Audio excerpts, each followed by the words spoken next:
If the altitude of an equilateral triangle is 12 root 3 centimeter, then its area would be, चार option दिए।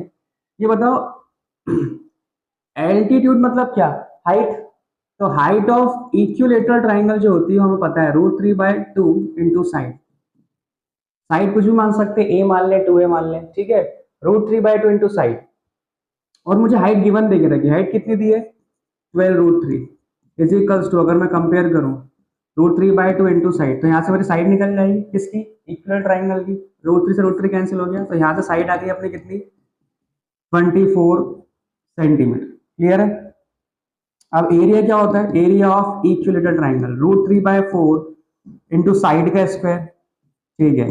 Side कितनी आई मेरी 24 रख दे, √3/4 into 24 का स्क्वायर मतलब 24 इंटू 24, 4 6 24, ठीक है। 24 इंटू 6 कितना हो गया 144 √3 सेंटीमीटर स्क्वायर। ये आ गया एरिया, ऑप्शन बी।